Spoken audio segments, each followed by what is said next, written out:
Welcome to the First 40 Sports Show with the Goon Squad, Black Thor, Icewater, and yours truly, Puma. 39 days until the Rihanna halftime Super Bowl show. First story we're going to start out with is Damar Hamlin, Monday Night Football. He sustained an injury after making a tackle. He's in the hospital currently. And I'm going to go to the squad to talk about this before I chime in and talk about what I want to talk about that I don't see talked about a lot. Let me go with Black Thor first. I'm not even gonna go back and touch what really took place because a lot of that's been said, what's happened. We know the condition that he's in, the play that took place, and all that. But I wanted to really, when this happened, I wanted to kind of highlight the mere fact that I know business a lot of times is as usual, but when you watch a bunch of grown men basically empty out their emotional cart of one of their own that basically laid limp and died on the field, and you tell this group of men to go back out there in 5 minutes and treat it like it didn't happen, bro. I know they're supposed to be warriors. I know they're making millions, but at some point, man, we got to understand these guys are human. They're human. And to me, that was just so insensitive. And the NFL might be trying to back away from it. And I think what happened that night, you saw a lot of NFL players jumping on NFL. It seemed like to me the next morning, the people that are paying these ex-NFL players, like, let's not rock the NFL too much. Excuse that. I'm sorry, man. Screw that. And I'm saying this to these cats that's working with ESPN or wherever you're working. I know it's a job, but when you can't stand there and basically open your mouth, say what you got to say, what you feel in your heart, bro, I might be trying to do another job. I'm sorry, man. It just might be. With that being said, Shannon Sharp, at some point, you got to walk away and leave Skip alone. I am no longer watching you on that show or watching that show, period. When this dumb white ass can text that, what he texts or tweeted, bro, it's time to go. I know he had an argument with you last week, about a couple weeks ago, about Tom Brady, and I'll say this. If that was Tom Brady in that film, that text would have been totally different.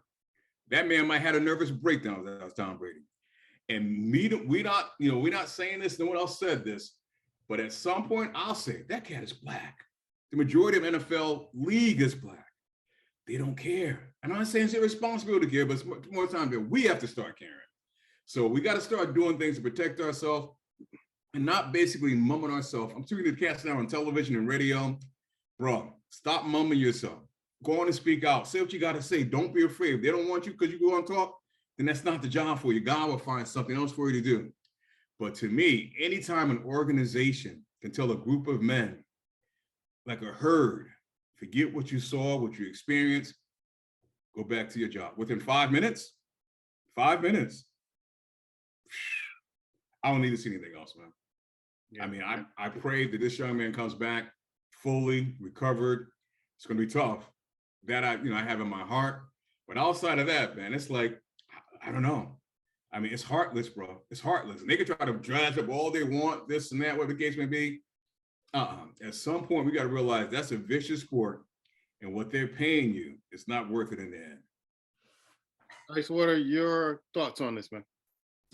Yeah, a lot of emotions, man, really for the young man and his family, because as Black Thor mentioned, that they're human, and we, people pay a lot of money. I knew somebody that actually went to the game in person, and I started thinking about them. I just started thinking about the people and what they were thinking and all that stuff. But then I also started thinking about that this young man's heart stopped, literally. He's, as he said, his heart stopped. They had to resuscitate him, bring him back to life, and then carry him on. But we're so caught up in football, and it just got even worse when you thought about how they were trying to save face on TV by covering it. And I'm like, why? I mean, if I'm a person of personality, in particular, one of the young ladies on ESPN, I'm saying to myself, damn, why y'all put me like that? Put me in that position? Because they try to have her talk about a situation that she has no idea about. She was trying to come up with stuff and trying to present it to the former players and somebody that was close to the game. And she was just saying stuff that just didn't make any sense. And the player was, Booger McFarland was getting frustrated because it was like, I don't even know how to explain that to you because you ain't never been there. You don't know what that's like. I think what they should have done is they should have even went to some people that cut to some people that actually had some experience in the game or whatever, or anything else Just play all them damn commercials. You know you have to make that money back. That way you take it off the scene. I know they're trying to, show the people, but I don't think to me, after a while, after so many minutes, it did nothing any good to keep showing the ambulance, keep showing the crowd and just saying whatever. I don't think it did any good for anybody because people were wondering about that, wondering what was going on. They just kept cutting back. Then they come back to Susie Cobra, and she had no idea what the hell was going on. She was trying not to say anything at all, but she had to carry the time. And I told somebody that called me, I said, they're going to make a decision after they had them cleared and they took him away from in an ambulance. I said, they're not going to, I didn't think they were going to come back out and play. I said, but they're going to make a call about, they're going to tell you what they're doing in an hour. And that's what they did. 10 o'clock, they told you exactly what they were going to do. What the situation was, basically it was over. Because that's how they operate. They had all those people on the line, and talking on the phone and whatnot. But again, it's really about the young man, about his health. I don't get me wrong, I love sports, I love football, all that stuff, but at the end of the day, it comes down to about this young man's health, his family, and what it's all about. So maybe this will put things in perspective. Probably not, because when the games come around this week, people still be hooping and hollering and whatnot. But I just wish him the best. I want him to be healthy. Be lovely if he could play football again. But right now, it's all about him getting better, man. Getting better, because your life is the most important thing that you have, brother. I mean, we want to have these sports and these other things and the money and everything, but at the end of the day, he's still a guy. Yeah. One of the things that I want to talk about that hasn't been talked about a lot, and I talked to Black a little bit before the show about this, is that this guy makes a little less than $1 million a year. It's his second year in the league. He's not eligible for pension or a lot of the benefits of an NFL player. And so I saw the NFL kind of try to save face, like we had the medical staff on field to deal with the situation. We're on top of everything. But when it's all said and done, if this guy never plays another down in the NFL is not responsible. I'm wondering whether or not they're going to do something to help this young man out instead of just prayers and thoughts. Because we talked about it last week. And I made the analogy I read in Sports Illustrated a long time ago from a former NFL player, that the NFL uses you like soda cans, empties you out, crushes your can, throws it on a heap, and they go grab somebody else. So I appreciate everybody with the thoughts and prayers and all this stuff. But when this guy walks away, if he ever gets better, and I'm hoping and praying that he gets better, and if he doesn't play another down in the NFL, will we have the same intensity of caring and prayers and thoughts after this is all over? And that's my thought. And nobody's really talking about that, because the NFL is the players all say it. NFL stands for not for long. Not for long. They use you, they use your talents, and then they move on. And so I hope that's not the case here. I don't want to see a salute where he comes to the stadium and he waves and they're not taking care of his medical bills and all the other stuff.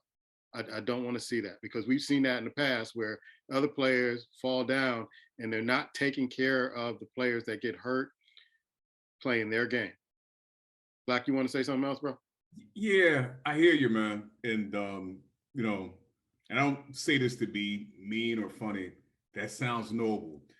But if you keep it in perspective, this is a league that was getting paid to do the national anthem, man.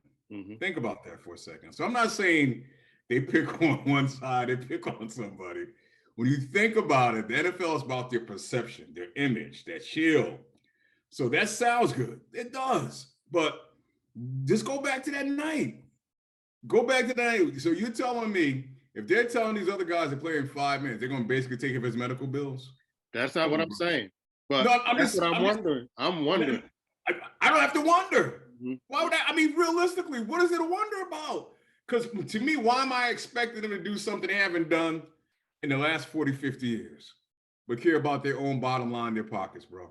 And that's what it comes down to. And so to me, I hear what you're saying, but once the playoffs get started, they ain't even going to talk about that cat anymore, man. He won't be a thought. You'll be on to the playoffs, on to the Super Bowl, and that's how they do business, bro. Yeah. You know how many cats that are basically are that played this game years ago. I mean, a young man that you know, I read a story about him. He's on NBC on Sunday nights. I can't think of his name right now. But he's on NBC on Sunday nights. He's dealing with CTE. Still dealing with it. Oh, come on, bro. He's one of many. You done had cats that killed themselves. J. Arnold Jr. say out. Oh, come on, bro. Yeah. So to me, to expect them to do something different for him, I will wait for Santa Claus to come down my chimney. I really do that. I'm sorry, man, because it's like, yeah. I don't see it now. What I really think should happen, just my personal opinion, I think what you're saying is right and is good, but to me, if he was part of a union, the NFL players should chip in, bro. Yeah. NFL players, everybody give a small percentage. There you go, man. Yeah. Ain't nowhere in the world, and I'll just tell you, his name just popped in my head. Aaron Rodgers, you're making $50 million this year. Whatever it takes to you to give that cat $1 million. All these cats making it 30. You got a guy that was basically jerking off to women making a lot of money this year. What would it take you to give somebody putting his tail? I mean, it's in the pot for him. That's who should be doing it, bro. Yep. Brothers that look like him, that are making the money, there you go. Don't expect the NFL, those Dukes of Hazzards, to come and do this. I'm just being honest with you, bro. But when we don't take care of our own, don't expect them to. Yeah, and I'm gonna go to you, Ice, in a sec. And one of the things is, to me, I would have, if I was the NFL, if I was the NFL, leading the NFL, I would suspend games this week. That week where you don't have any, between the Super Bowl and the NFC and AFC championship game. After those championship games, you have a week to play with. Suspend games for a week, have the last games the following week, and just go from the AFC, NFC championship to the Super Bowl. We don't really need that week. If you want to kind of give some people some time to kind of think about this, that's what I think the NFL should have done. It doesn't affect your bottom line at all. But if you really wanted to save face and say, you know what, we need time to kind of reset and get everybody, settled on this and continue to watch this young man's progress. We should just suspend this 18th week. Ice, you got the last word on this. All right, I appreciate it. And bro, I love you, and I'm gonna go with Black Thor. That's noble, bro. Mm-hmm. Noble. I'm a noble guy. And that's beautiful. We need more people like you in the world. But you also gotta have realists like myself and Black Thor that keep you up and above what's going on. Y'all the big brother, so yeah.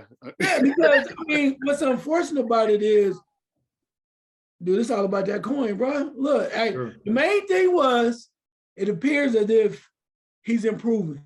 That's what we heard a little bit, that he's improving, and things are getting a little better. And that's all the NFL needs. They're like, oh, shit, he good. Look, hey, y'all ready? Y'all ready? Buffalo, what y'all doing?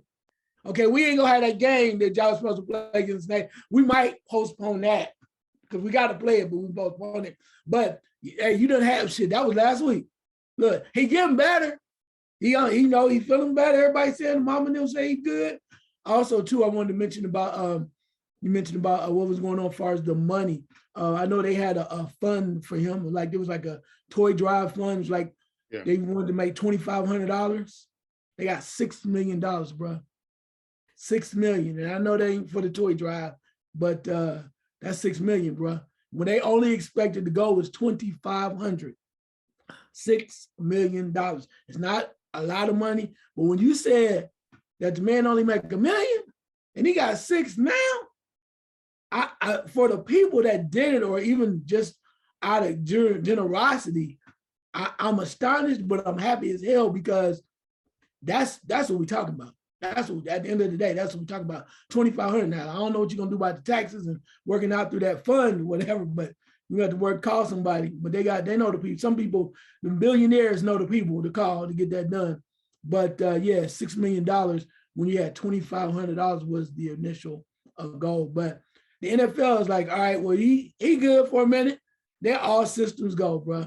All systems go, because thank God the man didn't pass away.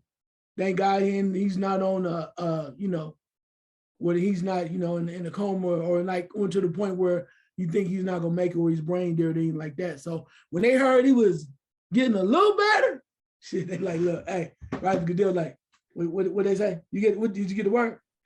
Yeah. Wait a minute. Hold on, Jerry. Goddamn. Hold on, Jerry. Wait a minute. What? Robert. Hey. And the Green Bay, what y'all coming for?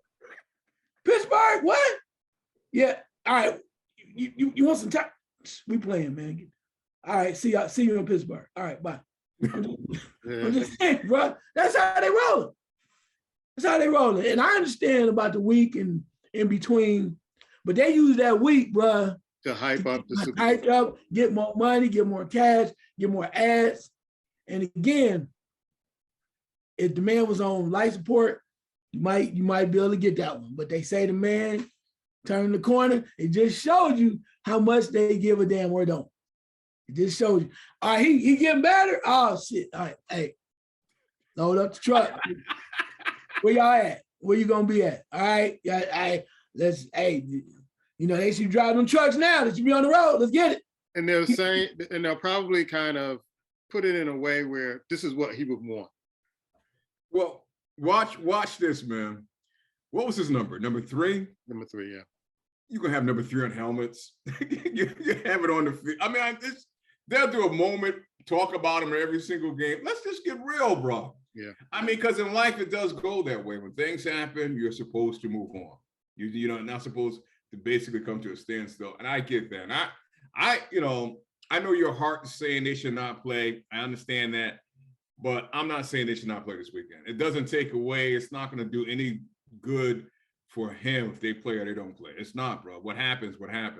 We just have to basically pray for him and wish for the best. But that's business, man. And that's life at the end of the day. I mean, we could be noble and go, no, whatever. But if you thought about it realistically, then if that happened, every time that happened, you would not play a game. There won't be a season, bro. There won't be a season. I just think, to me, again, I'll go back what I said earlier. When it happens, you got to show a little more sensitivity than what they showed Monday night. Just a little bit more. I mean, that's all that's to be expected. It should not take coaches to meet on the field and say, my players don't want to play. It shouldn't take that. And then you send them to the locker room like, they're going through detention and go in there and work. No. As soon as they walked off the field, guess what? The game is canceled. They didn't want to play. We all knew that, sitting there watching, they didn't want to play. What, they supposed to go in there for 5-10 minutes, feel better and come back out? That game, you got to have it upstairs, bro, to play that game. So it's like, no, I mean, that to me is the biggest part I have with the NFL. But outside of that, man, I can't expect them to. Come on, man. You had 9/11 happen in this country. You saw how they handle that? Come on, bro. Yeah. I mean, realistically, man. Yeah. And I got to give kudos to the community in Cincinnati who've been looking out for him and his family, hearing reports about that. So, I got to give kudos to the Nasty Natty, the folks out there who are looking out for him and his family. Let me say this real quick, man, because a lot of times this goes on. I want to just say this because it goes unnoticed. And I'm glad you said that, because I remember years ago, the quarterback he played in Cincinnati, Andy Dalton. He I think his child had some type of rare disease, if I'm not mistaken. And at the time he was playing Cincinnati, he was getting ready to leave Cincinnati. Folks in Buffalo knew about this, man. They was ready to play, donated a lot of money for the fund that he's brought. So a lot of times these fans do a lot of things, and that money that ISIS people come from fans, bro. They come from fans. So yeah, you're right. They deserve to get more attention and notice than they get. Because a lot of times we think they're just in the stands drinking beer, but they care and hear there. They care and hear much more than NFL do. Let's talk about college football, the eye test of the playoffs, and TCU.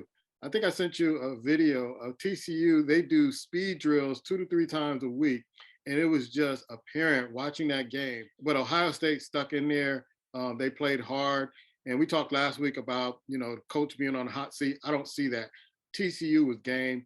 And Georgia, if you don't watch out, they're going to run right past you, because these guys, every position is fast.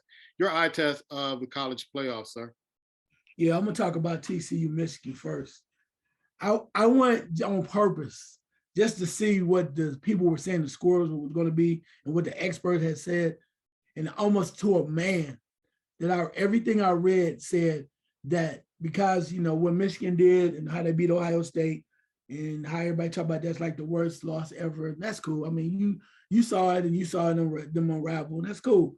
But then they said that TCU was going to score under 20 points against Michigan. And I said, wait a minute, let me keep looking around. Then I called my brother. I said, are you watching this? He said, I'm about to bet right now. And he was like, I said, have they been watching? I mean, granted, Michigan defense has been tough and whatnot, but I'm like, 20 points? If you've seen TCU at all, they don't care. They had 10 opportunities. They're trying to score on 10 of them. And if you stop them 4 to 5, 10 times, they still got 60% of their scoring. They say, can you catch us? Mm-hmm. Can you keep up? Like I told you guys before when I sat out there, I said, Michigan was in a fast walking contest. TCU is in the track meet, bro. They was like, what? Oh, you think you back? And TCU had 21 points at halftime, bro. Yeah. So much for that 20. And I'm gonna just say this. I mean, I'm not throwing sour grapes because Ohio State, I'm not, I promise you. I'm just calling what I see. I think Michigan, that was the best game they played of the season against Ohio State. They played above what they normally do. And they scored a lot of points against TCU, but nah, bro. TCU was like, we the underdog. Nobody expect us to win anything. They came in here, they handled the business. So Michigan gave all that they had, but it wasn't enough. It was not enough. Switching over to Ohio State, Georgia, man. Wow. All I can say is I am a alumnus of the Ohio State University. I live in Columbus, Ohio. I had to tell you, I've been watching football a long time. I covered the Buckeyes a long time. I have never been prouder of an effort from a football team. I'm telling you that because everything was against them. I even told my friends, I said, y'all the same ones was calling for that man's head, saying, you know, his job is on the line. And they went out there and they gave you the best effort. Nobody complained about, oh, we lost our tight end. Oh, man, we lost our number one receiver. And I'll tell you what, I don't know what order he's going, but anybody have any damn questions about C.J. Stroud, you're welcome. or Harrison. I mean, yeah, no, right. Can he run? Can he run? You're welcome. So they didn't win. But the man put you on his back and put you in position for a game-winning field goal. I don't know what else you can do. So Alabama's quarterback gonna go number one, but I'm gonna get off of this real quick. And we can talk about, I guess, the championship game, whatever. But I'm gonna say this real quick. The Raiders, y'all need a damn quarterback. C.J. Stroud can get you where you need to be. You got, as long as you can keep Devontae Adams, the man can help you. I'm telling you right now. So they can keep Devontae. I don't know, but regardless, Raiders, y'all need a quarterback. This young man, he's gonna be close to home in California. Put some people around him. Get rid of your head coach, allegedly, or whatever you're going to do, clean it up and let him go to work. So that's all I got to say. Again, kudos to my Buckeyes. Hell, ain't nothing else you could do, man. You had everybody sweating bullets over there. You had that quarterback over there going like, this shit's over. Mm-hmm. Yeah.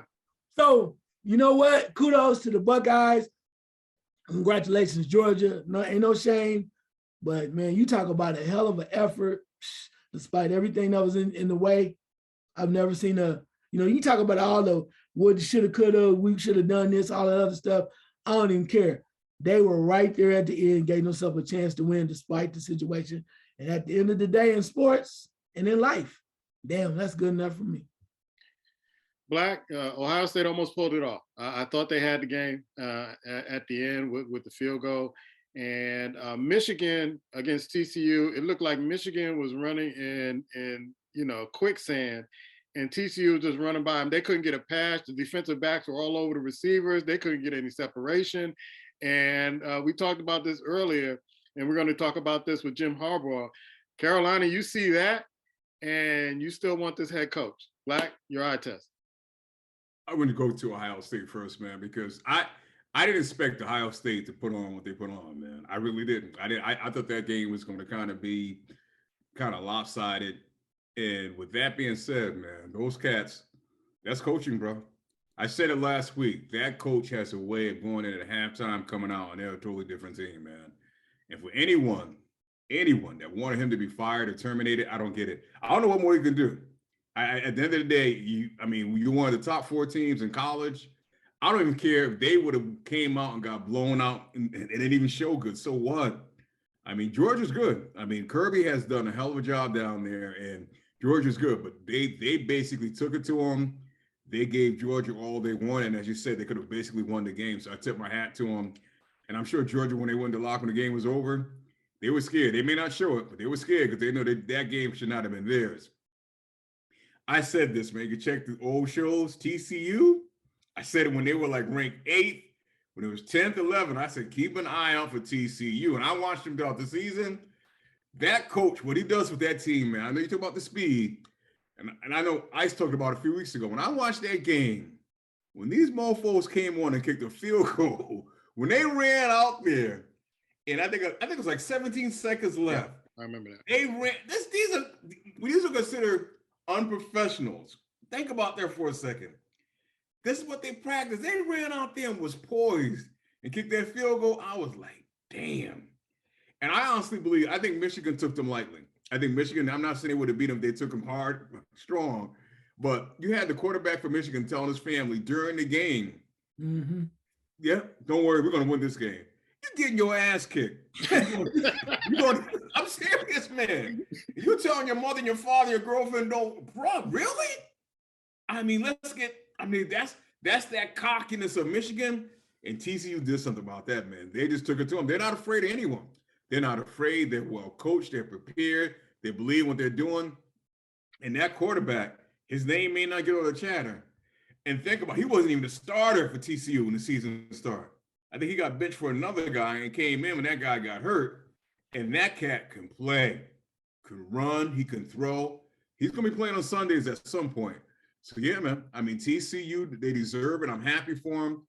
And, you know, you sent out it was a screenshot of something, a Harbaugh, what he is when it comes to, what's the name? I was watching Paul Feinberg the other day. I see a video of Paul Feinberg. This one cracked me up. It was the day after they lost. He said, what do you expect? New Year's Eve, New Year's, people going to go out and drink, blah, blah, blah. And the next day, on a bowl game, Harbaugh's going to lose. I felt out. And, hey, what can you say? He's accurate. So, yeah, I mean, Michigan had a good season, good team, but come on, man. TCU, there's something special about them, bro. And I think realistically, to me, I look at TCU, and I think the landscape in college football is starting to change. When I say that, meaning that there's schools that for years was getting close, would get close. I don't think Alabama's going to be Alabama anymore for a while, just my personal opinion. And I'm not saying the NIL did this for TCU, but I think the NIL, this transfer stuff, you're going to see more schools that in the past we overlooked are going to be in the top 4 at the end of the day, because I don't think Alabama's going to be coming back. Tennessee had a chance to be there. It is open now. The field of parity is open in college football, and I think it's the best thing for college football. Yeah, because recruits don't have to sit 2 or 3 years to play. They can go, hey, I'm talented. You recruited me to play. I'm not playing. Let me go somewhere else and play. Speaking of Jim Harbaugh, I'm going to stay with you on this. Reports that he's meeting with Panthers coach or owners for the head coaching job. He's meeting with other teams or being contacted by other teams. I'm going to let you take the floor, Brother Raccoon, on this one. Let's go. I look at this as 2 ways, man, because he did this a few years ago, and he got more money out of Michigan. And I think that's what he's trying to do. I don't think Jim Harbaugh wants nothing to do with the NFL, bro. I really don't. I think he realized he exceeded.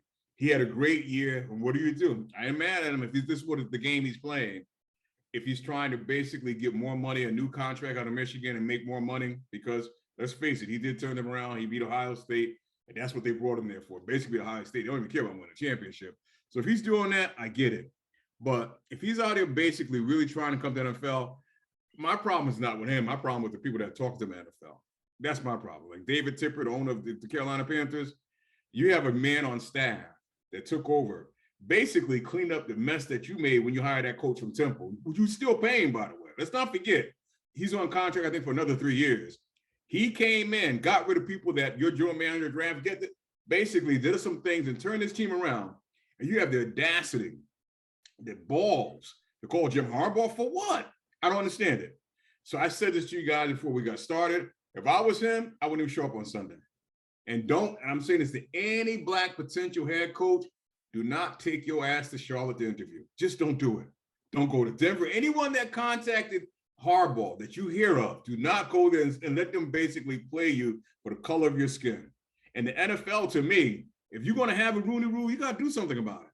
Because does that circumvent the Rooney Rule at all? Is there a Rooney Rule? And I mean, at this point, is there one that exists? Stop talking about it. Because if this man basically went out and he's talking to Harbaugh, I don't know what to say, bro. So I don't want to see the coach. I said it earlier. The coach for the coach. I can't think of his name. He coached for Choice for a while, bro. They're not gonna level your coach again. Herm Edwards, don't go running in there thinking you got a shot, because you don't, bro. You don't. You know, basically at some point we got to start saying we're tired of playing the rules, because the rules ain't got us nowhere. They haven't gotten us nowhere. I've seen coaches like what's his name with Atlanta. Basically during midseason, didn't like it. Used to be at Louisville. They're like, I'm out of here. He didn't give a damn about Atlanta Falcons. Nick Saban basically said to Miami, nah, it's not for me. So why can't we that look like me say, fuck it? If you want to talk to Harbaugh, I'm not showing up on Sunday. And I don't care what you think, what you say. And sometimes Black men got to be men. Fuck playing by the rules, as far as I'm concerned. Excuse my language. Ice, we know Black Monday is coming up, and we always get our blood pressure up on Black Monday because we know coaches are going to be fired and brothers ain't going to be hired in those positions. So your thoughts on Jim Harbaugh talking to all these teams in the NFL after getting embarrassed by TCU? Woo, baby. Let me just say this. I thought about this long and hard, and I kind of reviewed it even more than I normally would. But a lot of people say they think he's going to stay in Michigan. I could see him leaving. Me too. Because, I mean, yeah, he beat Ohio State twice, but you can't get him to the promised land. Can't get him to the promised land. And I think that he's like, well, hell, I thought this is our opportunity. And remember, he was in Minnesota, and they thought he thought he had the Minnesota job. He thought he had the job. And then he was like, the new general manager, like, well, we don't get back with you. He's like, get back with me. Hell, I came here to take the job. So I think he's ready. I think he loved being in Michigan.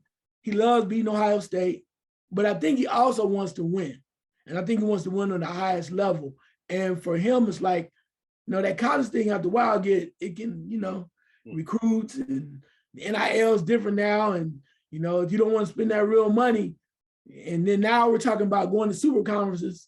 So when UCLA comes and USC come to the Big Ten, some of the best teams might be number 4 and 5 because we don't know. So I know they're going to expand the playoff situation, but that don't guarantee you that if you can't bring them cats in, that you're going to be right on the top like you used to because you didn't have enough competition. So with that being said, he just seemed too damn eager to me too, because all of a sudden right now, he had a conversation with this man. He like, and then you hear that, and it might be alleged or whatever, but he's very interested. That if there's smoke, damn it, sooner or later you're gonna see that fire. I'm just saying, if you see smoke, you be like, oh well, that ain't nothing. If you see some smoke in your house, you might want to investigate it. If you didn't burn those, if you didn't light the damn incense, you might want to carry your ass downstairs and check on it, because sooner or later you're gonna be engulfed in flames. So with that being said, I think if the situation is right with Carolina or whatever it may be, whoever it may be, where he feels comfortable, and then you even mentioned about, you know, Denver, you got Russell Wilson over there. I mean, so if he feel inclined, wherever it is, I would not be surprised to see him leave. He has to be at his own terms and whatever. And he, you know what he will say? I've done all I could do in Michigan. I gave you what you wanted. I brought back respect to the nation, to the Wolverine nation, and now I got to go. I would not be surprised. Because, I mean, what else? What you gonna do? What else is left for you to win the national championship? And that ain't guaranteed. So you got him to the playoffs. Now it's time to go and get his money. And I always thought, I know he went to Michigan, but it's something about that hunger of him being on that sideline. NFL. I always think he loved being an NFL coach. Because he was this close to winning. Yeah. He took a big break. You got to make sure the situation is kids, if you got kids older now, he can jump back in And now he can take his time. He can really put together what he want to do. So, you know, and they want him. So the teams that are going after him, Carolina, if it's Denver, whoever else, they are really set to do whatever they got to do to bring him in. And they're going to kind of give him the keys, you know, to the car or whatever he needs to do to make it happen. So, and he's going to get a lot of money. So I would not be surprised if it's right, he walk away. And the Rooney Rule, come on, y'all. Yeah. Come on, man. Come on. And I say last but not least on this, Brother Wilkes, man, look, you done it all, man. You done it all. You give them all you had. You got them guys tuned up, playing above their heads and ready to go. But you know how it is, bro. I'm not really mad about the Monday coming up. I'm gonna say this. Yo, Eric Bieniemy, man, don't even do it, man. Don't entertain none of that bullshit. You already know. They ain't gonna hire you, bro. They got Leslie Frazier up here, Ken Dorsey, offensive coordinator for the Bills. How in the hell, no disrespect, Ken Dorsey, okay, cool. How in the hell you gonna do that with Eric Bieniemy, even if he ain't the best talker or whatever, motivator? You bring people in to do that. You coach the team.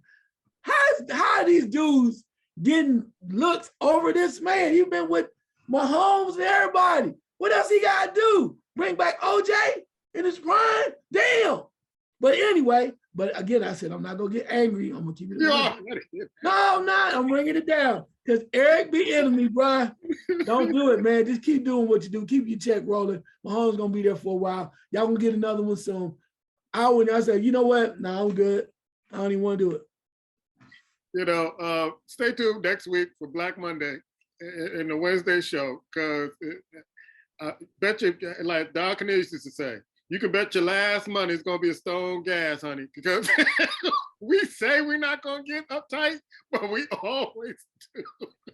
2 weeks after Black Monday and all the hirings, we always do. Let's go to college basketball. We're halfway, believe it or not, we're halfway through the season. Black and Ice, you were right last week. We were talking about Purdue. Rutgers took out Purdue, and UConn was number 2 and got taken out last week also. So let's go through the top 25. You have Purdue still number 1. I don't know if they're going to remain number 1 after this week, followed by Houston, Kansas. UConn drops to number 4, followed by Arizona, Texas. I think they dropped 1 last night. Also, Alabama, Tennessee, Gonzaga, UCLA, number 10. Virginia really disappointed me this season because I thought they were going to be better than previous seasons, and now they're 10-3 at number 11, followed by Miami, Arkansas, Wisconsin, Indiana at number 15, Duke at number 16, TCU, the basketball team, at number 17, Xavier moving 4 spots up to number 18, followed by Baylor, who dropped 7 spots down to 19, followed by Missouri. Haven't had a chance to see them play, want to see them play. Number 21 is New Mexico, followed by Auburn, Charleston, Ohio State, and Iowa State, who's been upsetting a lot of big teams in the top 25. Icewater, I'm going to give it to you first. You called the Rutgers game last week as far as us keeping our eyes on Rutgers. They took out the number 1 team. I ain't giving y'all no more information because I know that you went over there and go there. He like, damn, he was right. I was right about that Xavier too, huh? Down goes UConn. Xavier, I'm trying to tell y'all, Xavier plays Villanova coming up. They have a hell of a schedule. They play like 3 top 25 teams coming up in the next couple of weeks, and it's going to be really hard for them to get around that, but we're going to see what they made of. Man, I was just so surprised, but I was excited for them. They got Villanova, I think, coming up next. So it's going to be a very good way for us to find out what they really made of. Purdue, solid team, but hey, like you said, when you look around and you see Rutgers has nothing to lose, bro. They don't have Ron Harper Jr. and they don't have no name. They just come out and they play real hard, and that sometimes they get you over against some of the bigger teams. Seeing Houston back up there is pretty interesting. They better learn how to shoot them free throws though if they want to stick around, because that's definitely going to hurt them. And number 3, Kansas. Look at them. I told y'all they were sliding up in there. They're like, we ain't got nothing to lose. Number 3, Kansas, and Mr. Self over there. UConn for Arizona. Arizona's a very good team. They have size. They have size. They play good defense, and they get up and down the court. I like them a lot. Alabama back at 7 is very interesting how they popped up too. Again, Indiana has to find some guards. They play Iowa coming up soon. And this is the best time of the season because now things are starting to get into conference play. And if I get off this last but not least, I even contemplated going to the game. I still don't know if I want to, but Ohio State is hosting Purdue tomorrow here. And I'm seriously thinking about going because I'm like, you know what? That's one game I'd like to see in person. But then again, I don't know. My couch is really comfortable and I don't have to pay $55 to go. It's a great seat, but I don't know. But yeah, it's tuning up. Black Door, did you get that? Yes, sir. Okay. I'm on it, man. I'm on it. Like you called the UConn, you said, hey, I don't think they're as good as number 2. And Xavier, I watched the game. I mean, just went to work on them. And they basically played, basic basketball, foundational basketball. And that is the Achilles heel of UConn. They just were trying to flash and dash, and it wasn't working for them in that game. Your eye test, man. Yeah, I was impressed. I know Brother Ice talked about Xavier, but I was impressed watching them against UConn. I really was. And, I wasn't expecting that. Even though I said for UConn, I didn't think they were, but I was impressed. I'm starting to look at, hey, man, Kansas, baby. They ain't take them banners down yet. I was waiting for them to take the banners down. I'm just saying something, man. I'm just saying last week you said to me, I picked Kansas. You know what? I look at them. I look at what's going in the tournament, and I make my choices. If it's Kansas, it's TCS, whoever it is, bro. But anyway, Kansas, I like the fact that Alabama's kind of hanging around. And they're kind of, they're not losing sight. And, they're moving around, man. And Houston's another team, even though they kind of getting bounced around a little bit. I don't tend to throw out stuff like Ice do, but I will say these are some teams I'm kind of keeping an eye on. Purdue, basically, we'll watch them a little bit too, but those are the teams I'm kind of looking at going, yeah, they might be some check marks when the tournament come along. Who else? You said one damn team. You said nothing else. No, I said Kansas. He said, what he said? He said these little teams. Who else you saying? Alabama. Who else? Houston. Okay. Yeah. Well, Baby. I didn't hear that Houston. I wanted to hear what you talking about because you like. Yeah, man, you may want to write it down, baby. You want to write it down, Right here, baby. The champ is speaking. Right here. Yeah, the dark horse, well, they can't be considered dark horse because they're in the top 10. The teams I'm really looking at, Arizona, you mentioned that earlier, Ice. They're really impressive. It's almost like they're hungry for last year. They lost last year, and they're hungry. They're missing the big guy who's up in Indiana Pacers right now. I wish they had him. If they had him, I'm pretty sure they would be number 1 at this particular point. But they're still playing with that hunger. And Virginia is really disappointing because I was looking at Virginia. They're ranked number 11 to be better because they put an offense in, but it's almost like it's affecting their defense because they're known as a defensive team. But now they have the balance. It seems like, they're having trouble sometimes scoring at certain points, or maybe they're getting too tired to play defense in crucial times of the game. So those are the teams that I was looking at to kind of make a run. But I keep saying this, even though Tennessee dropped down a spot last week, Tennessee and Texas are teams watching them play because they bring a lot of energy. And I think those two teams are going to be very dangerous in the tournament. I mean, we're midway through the season, and it's about to get really, really, really hot. Oh, one more thing in college basketball. And I know Black is going to be pissed off with this. There's a committee, NCAA committee, that's recommending a 90-team tournament. I'm all for it. I'm all for it. Let's go with Ice on this one first, because I want Black to stew in his juices right now. 90 teams. They said it's just a recommendation. It's probably not going to happen, but they're looking to expand it. I was hoping you went to him first. That's all right, though. Still, I know there's no problem. I'm always ready, baby. Always ready. But 90 teams. Yes. Man, get out of here. What's wrong with you? And I'm just saying this very nicely. That's why the NCAA is on their way out. 90 teams? What is the purpose of the regular season? What is the purpose about winning the conference championships? You're not being rewarded. I mean, I get it. But dude, come on. I mean, 90 teams? Dude, we got enough, okay? You want to win, everybody should be in the tournament. Everybody should not be in the tournament. Then it's not a tournament. So you're gonna have, you gonna take too long. Is man, the beauty of the NCAA tournament is this. We only have so many teams that get in. And then the other ones get mad and they won't cuss you out, talk about why they should have got in, and you go around the country and then we all watch. Yeah. 90 teams? But I mean, so then you could be like below 500 and you say, well, we still got a chance because the tournament coming up. What? Hell no. Nah. Come on, man. That's, again, this is my last point on this. It's almost like when we start giving out participation trophies for everybody that play. Hell no. Nah. You didn't grow up like that. You weren't good enough. You need to get better. Work on your game. Tell your dad quit taking you with those sorry kids. Take you somewhere else where you can get your game on. Work on your game because it's possible. If you work hard enough, you can be better. But it's like, oh, I just wanted my trophy. We're 0-12. Man, get the out of. You got to learn some substance, some toughness, some discipline, some dog. Because life is tough, baby. You might as well learn while you're in kids' sports. Same way with college. I just want to go to the tournament. You did not deserve to go to the damn tournament.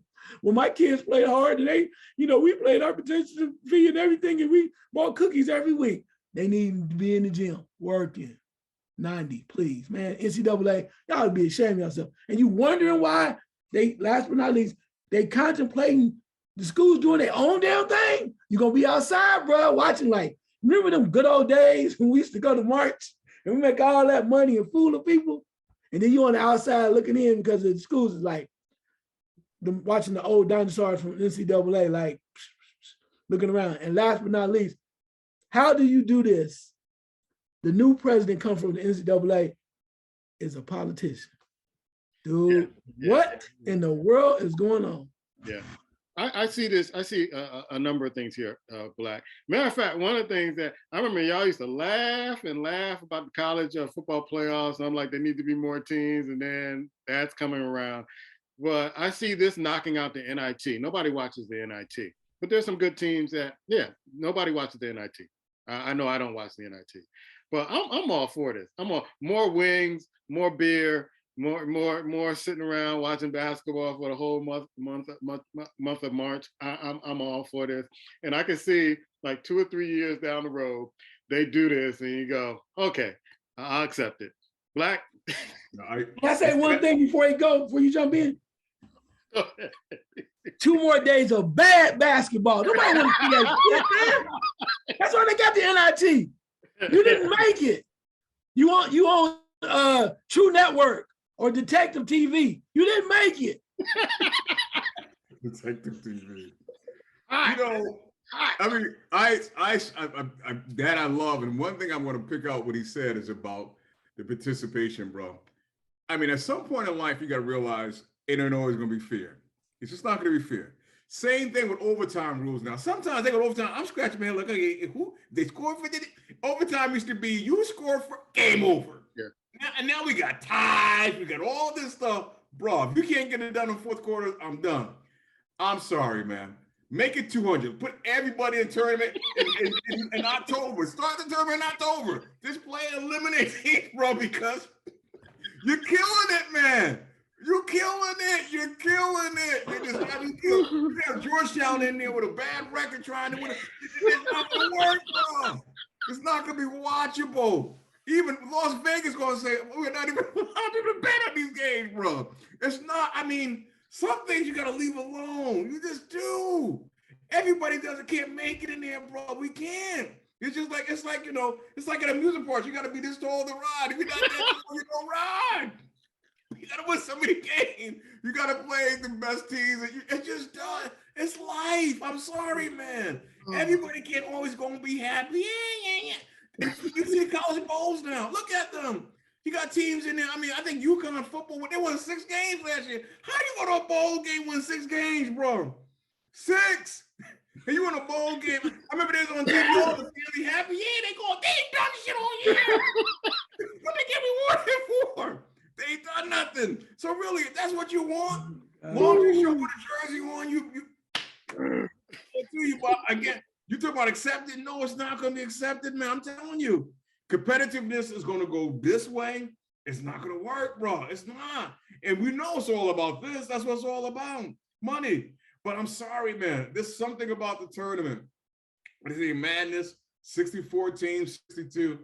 You take the top, what you believe, and guess, yes, you're right. On Sunday, there's going to be people, we should have made it. Guess what? By Monday, they're over it. It happens every year. But when the tournament kicks off, you find out the teams that you made that they put in, you realize, yeah, they should be there. It happens, and sometimes they don't. It happens. Like referees, they miss calls. It happens. But in life, you got to learn to live with certain things, accept it, and move on. But this 90 games, 90 teams, you're going to throw a bunch of other teams that's not worthy, bro, to be in any type of tournament. And I don't care if they're trying to kill an NIT. It doesn't matter, bro. Let them go over there. Let them play in their backyard for like here. Leave the tournament alone. I'm serious, man. It's not, I know you got to, here again, you got that great noble heart. Oh, yeah, they should be in it. I'm sorry. They shouldn't, bro. They shouldn't make it. It is what it is. Okay. I knew this was going to just ruffle up. You go to the tournament. You go to the tournament. You go to the tournament. You get a car. You get a car. The hell? I love it. I love it. Let's go to big boy basketball, the NBA. You still got Boston leading in the Eastern Conference, followed by Brooklyn. Brooklyn is number 2, followed by Milwaukee, Cleveland, Philadelphia, Indiana, Miami, and New York has dropped to the number 8 spot. In the West, you have Denver leading, followed by Memphis, New Orleans, who has lost Zion for a period of time, followed by Dallas. Why are they not guarding Doncic? I don't get it. I don't. They're not guarding. Did you get a call from the league say don't guard him? Chicago. I don't know what's happening. Followed by Sacramento, LA Clippers, Portland, Phoenix. Black. I know me and Ice have been talking about. I went out and played ball for the first time in a long time, and some dude was trying to shoot a 3, and he was getting hot from the 3. And what do you do with a hot shooter? Put him down. So I play old school basketball. Why aren't they doing that in the NBA? Give you an eye test of the NBA, sir. You know what? I'm going to say this about Doncic. That night, the 61 points I'm not impressed with, but the 20 rebounds I am. I got to give him credit for that. But I'm just looking. And I watched some of the game, or when homeboy Mitchell did it for. Yeah, 71 points. He had 71. Yeah. And I'm like, okay, I know he all had it in him. But I said to my son, this today. Then I watched a little bit of what's his name, Zeke last night, the Greek freak, go for 54 against Washington Wizards. And my point is, to me, all that, I'm not saying it's not spectacular, but I want to see these 3 gentlemen do that in the playoffs when it mattered, bro. Basically, Milwaukee, Greek freak, when Middleton's not there, go get 60. Don't give me 30, go get 60 and win. Pull your team to a championship. Same thing with Doncic. Come on, bro. When it gets to the playoffs, because they're going to start double teaming you, and they're going to hit you a little bit, give me 60, 20 rebounds then. Do it against a team like New York Knicks. Come on, bro. Anytime you can score 9 points in 33 seconds, come on. Let's just be honest. So all that sound good. It's nice. It's great during the regular season. ESPN loves it. They get a hard on for it. There's something to talk about. It is what it is. But old school viewers such as myself, it doesn't really move me that much. It just doesn't. It's nice to see, but it doesn't move me. But it says one thing to me. I wasn't impressed when Kobe Bryant did that years ago and got 80. I was like, who's D'ing them? Who was playing? Were they on the field? Were they on the court? Or did they go home? Because you're right. I don't understand. I just don't. To me, once you get 40 points, bro, there's got to be somebody on the bench with 6 fouls. Come on, I'm serious, man. I don't get it.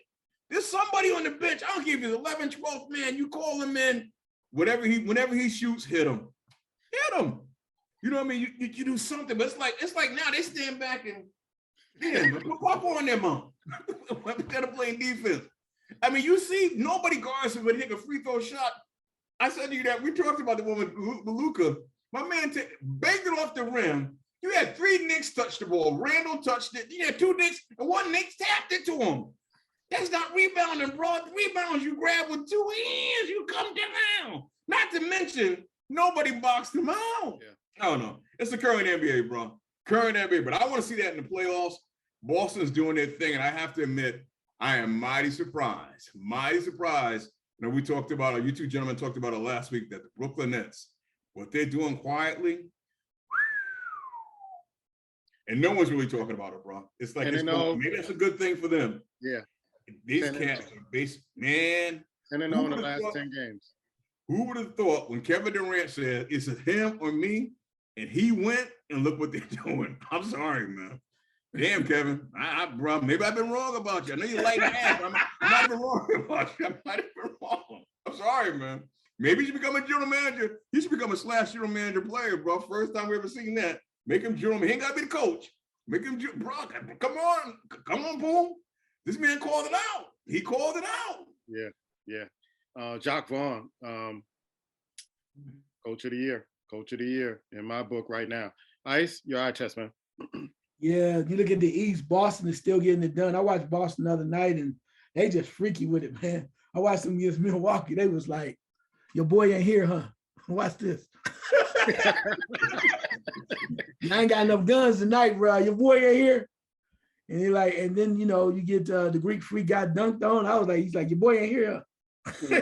But Boston is, I'm really impressed with the way they're playing. They're playing strong. What can you say? Tatum is playing real hard. They play real well together. You even got Blake Griffin is alive and well, I guess. I hadn't seen that much play out of him since he left the Clippers. But he started to act like he has a lot of motivation. Brooklyn, 10-0, man. And they're not saying anything. And I saw Kyrie dunking in the lane. I was like, Kyrie, what the hell? You ain't dunked since the McDonald's game, hey?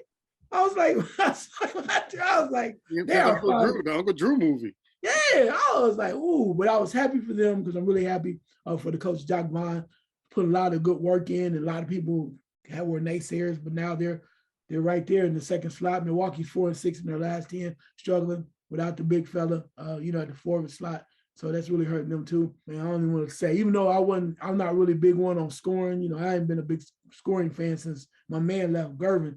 But hell, 71 from Mitchell with Cleveland, they running, man. And I'm not saying that you need to do that every night, but they're going to be a problem for somebody. They keep playing the way that they are, they're going to be a serious problem. And Mitchell's playing real well. Philadelphia's hanging around, as you mentioned. I'm really surprised about Indiana being so close that they are. They have a very young team.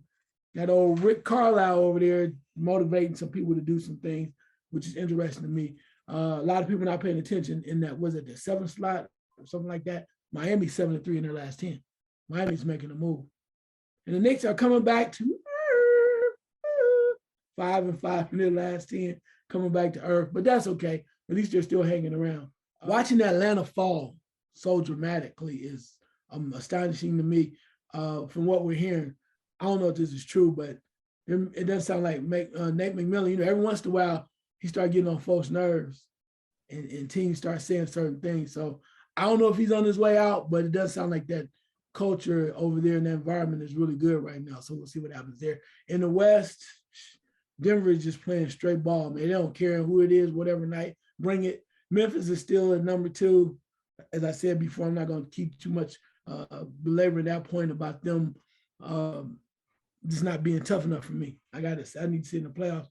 And of course, New Orleans is number 3, and they're dropping, as you mentioned, with Zion. I mean, Zion's going to be out for a few weeks. They're like 5-5 in their last 10. That's going to be a major problem. Dallas, Luka's going nuts, scoring as much as he wants to. Like you said, it's kind of like watching Kobe when he scored that 81. It's like, does anybody playing defense? And everybody talking about how great Luka is, but then at the end of the day, he's a solid, great player. But they're not winning, bro. They ain't not going to win no games. Not when it counts, and that's what I'm talking about. There's a lot of scores, but can you help make your teams better? I know they're 4, but we need to see what's going to happen down the line. Sacramento, always impressed by them. You called out Jacques Vaughn. Still right now, my coach here is Mike Brown. There's no way in hell that you tell me that I ever thought Sacramento would be number 5 in the West. Even with all the teams that are, kind of going up and down, like the Lakers going down, and also, with the Warriors not being that great, but still number 5 ahead of the Clippers. That's amazing. Portland's number 7 like that too. And Phoenix, doesn't look good in Phoenix. Phoenix number 8 in the West with all that they have and Chris Paul, and I don't know. Something's going to have to happen. You know, they brought back an 8 in the center for a lot of cash, and everybody thought we could get along. Everybody get along. It's not happening. They're gonna have to make some changes because Chris Paul is about 73 right now. He got to go. You know, and what I said last year. He'd be a great assistant or somebody around the coach. But when it comes to the playoffs, I mean, he's still a legend. Don't get me wrong. He's a great talent, you know, Hall of Famer. But you got to realize when you get old and you start seeing the guys, you can't run with the guys and they're running past you, there's a problem. So it's interesting. I like it. I do keep my eye on it a little bit. I think I'm going to try to catch Brooklyn here soon when they play somebody of significance. But NBA is not that bad. Every once in a while, you get to see a explosive blowout or somebody scoring a lot of points. And you even got the old man LeBron got fired up on his birthday. So I guess, you know, that's the birthday. On your birthday, you score a lot of points. Have you two noticed that there's been a lot of points scored in the NBA lately? A lot of points. I mean, 130, 140s, overtimes, things of that sort. So I think the NBA is trying to get folks to kind of tune in for some great offense dunks. When the last time I saw Kyrie dunk was in the Uncle Drew movie. Honest to God. I've never seen him dunk like that. They going back to the old 70s, early 80s. Yeah. Denver, Alex English, Kiki Vandeweghe, dropping like 135 a game. That's what everybody, when he had 47, he had 55. Abdul had a small smidget of 32 points, 10 assists, and 9 rebounds. That's old Denver Nugget basketball, bro. It's like a video game, man. It's like they're like video game players. It's like basically, yeah, you score, I score, you score. Defense, okay. Black, questions from the squad. Black, what's your question? I didn't realize this, but he said that he was talking about, I saw a video, he was talking about the coach in baseball that won the World Series. And I know what's name talked about it a little bit. And I thought when he before this World Series started, he said there weren't many African-American players in the league. But the point he brought out, which was kind of scary to me when I heard it, wasn't surprising, was that there's no African-Americans in baseball at all. None. We assume that there's a couple of brothers in there, but any guys that are of the darker complexion, they're not born here in this country. What does that say about baseball for us? Ice? Yeah, it's turned dramatically. We are no longer the darlings that they used to love to run to. Baseball, they did for talent. They go now out of the country, usually, you know, down in the southern region, picking up different folks that are mostly Spanish-speaking individuals who are hellified talents. But I noticed a while back, it's been a long time ago. I remember when the great Joe Morgan was alive, he had the RBI program, I still might be running.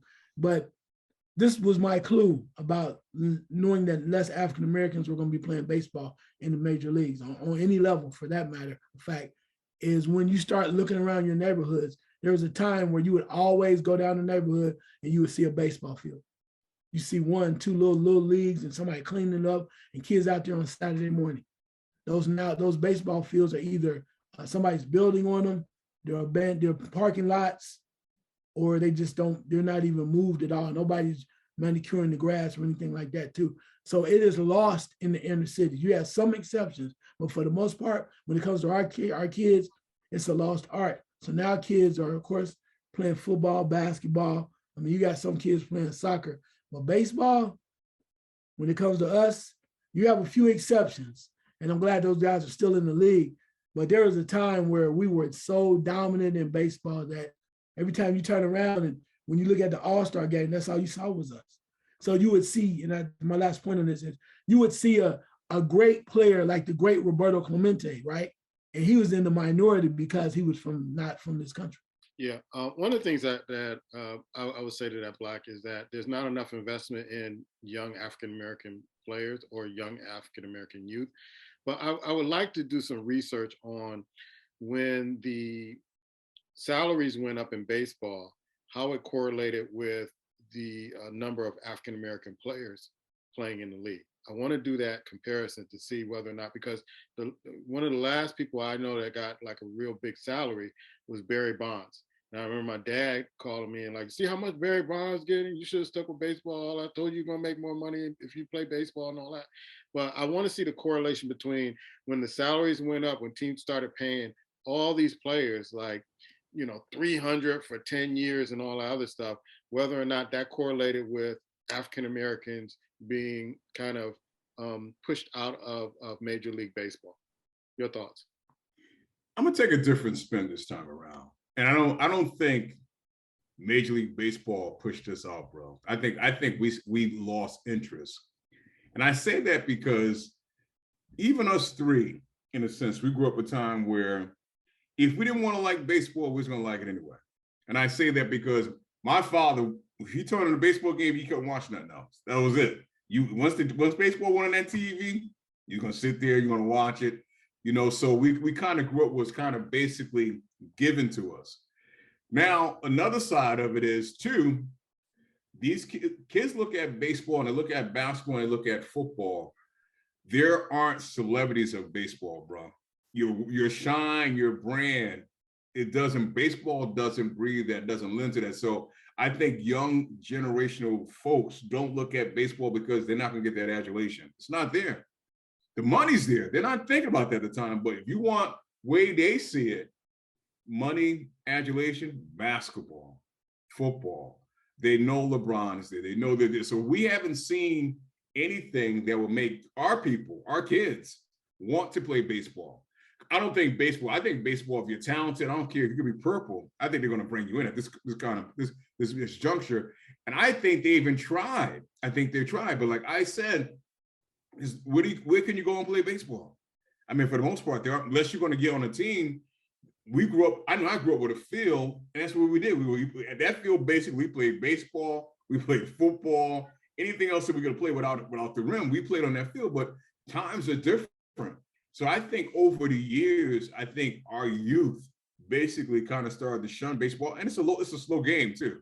It is. Even when you think about the quarterback of Arizona Cardinals, that cat could probably make more money right now playing baseball. Think about it. And what did he do? He chose football. And he's good at, decent at both, I would assume, but he knew which one was going to get him more attention, which was going to put him basically at the focus, a quarterback in NFL or an outfielder in baseball. And I think that plays a part that we just don't think about, we don't talk about, is that, our kids, they want to be front and center, bro. They want the attention, they want the accolades, they want all that. You're not getting that in baseball unless you're a super standout. So baseball, no sexy. Football, basketball, sexy. There it is. There it is, man. Ice your question. Yeah, my question is, reading something earlier about a certain personality on ESPN going after the recent Heisman Trophy winner. Caleb Williams, quarterback at USC, I guess during the Pac-12 championship game, had his fingernails painted to say F Utah. Of course, they played Utah in the championship game, and I guess they got wind of it, and Herb Street, the person I'm talking about, went off and said, you got to clean that S up because he did not agree what was going on and how that Mr. Caleb was representing himself in the school. So your thoughts? Black? I'm usually with Herb, and don't get me wrong, Herb Street, for the most part, speaks of class. He brings some sophistication. And by the way, he's doing a hell of a job on Amazon with Al Michaels when during the season. Great job, man. I mean, to be able to bounce from college to pros and do them both, he's knocking out the park. I think this is when he should have kept his mouth shut. I really do, bro. I mean, college kids do stupid things. From the time that I could have been going to college, I didn't go. I would have done dumb things. You two went. I'm sure you got some stories to tell us, some dumb things that you did.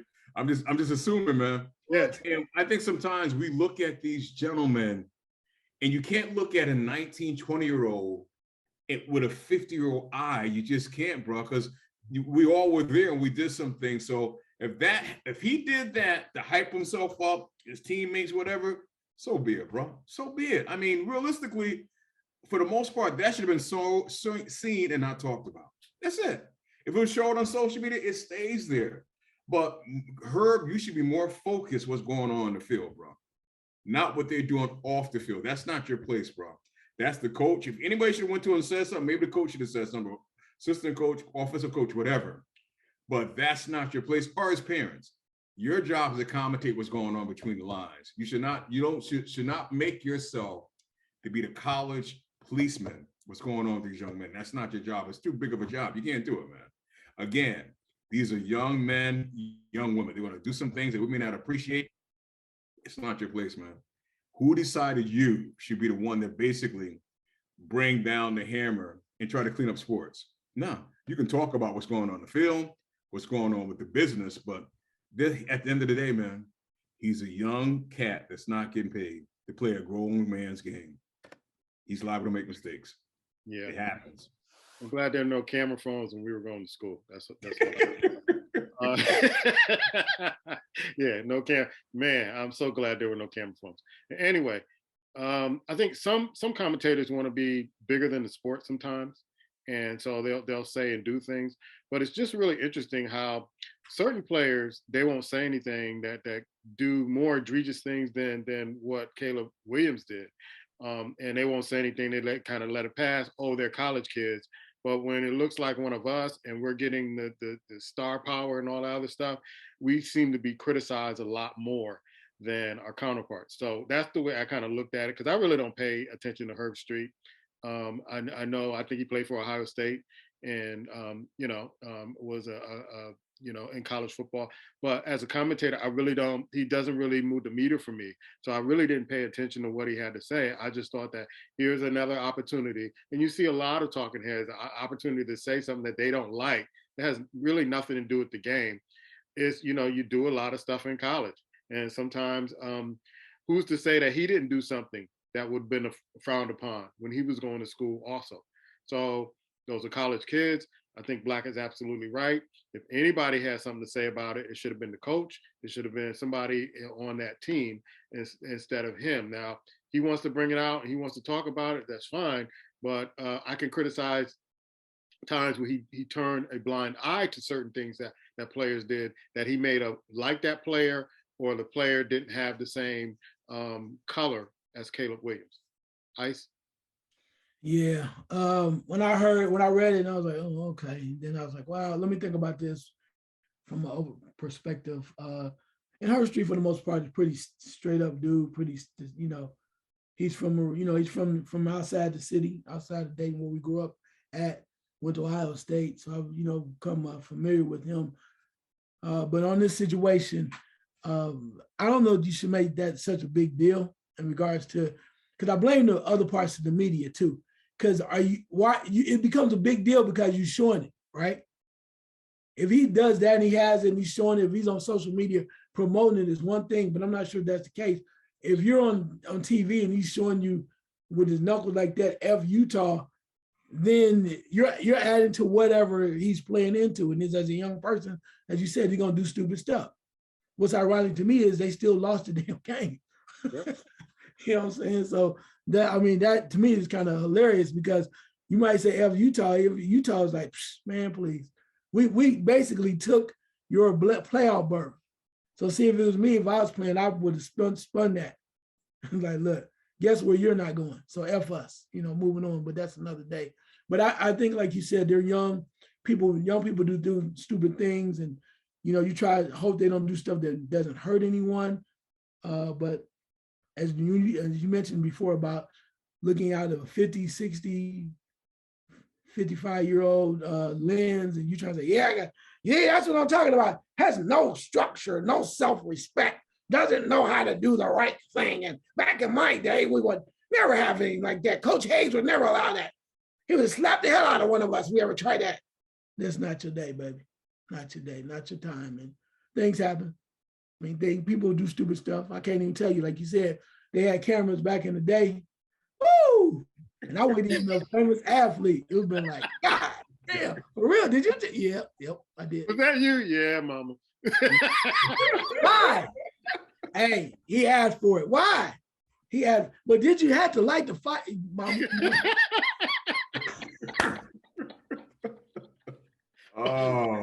Oh man, yeah. I think about that to this day. Go, oh, thank you. We didn't have camera phones or any of that stuff, or Twitter or any of that stuff when we were coming up.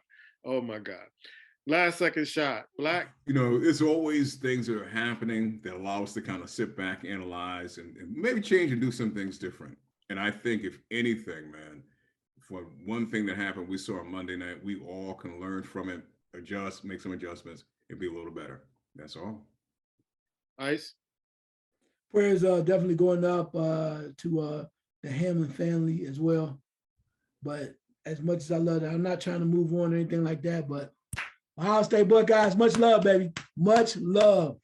Appreciate y'all. Represented the program well. Tough pill to swallow, but you know how it is. Y'all be back. Don't worry about it. Even if we have a new quarterback, y'all be back. And you probably have one of the best wide receiver rooms in the country. So you know how we do. Like you said, we'll rebuild. We just reload, baby. See y'all next year. I remember when Ray Rice, there was an incident where he was on the elevator with his girlfriend and wife, and how ESPN, TMZ just went crazy, showing it 24 hours a day. What can we do? All the talking heads talking about this on ESPN and all the other outlets. Dana White slaps his wife on New Year's Eve or New Year's Day, and it caught on camera. Has anybody heard about this? Are they dragging Dana White? Maybe because y'all in bed with Dana White, where this story is kind of covered up. So keep the same energy, as Michael Irvin would say. Keep that same energy when it's one of yours who do something, because you can't hide this stuff. The stories will come out, but you got this guy on film slapping his wife, and then he gets on the press conference like there's no excuse. Where's the energy behind this that you had on Ray Rice and any other Black player who got caught up doing the same thing? We're watching. See you next week.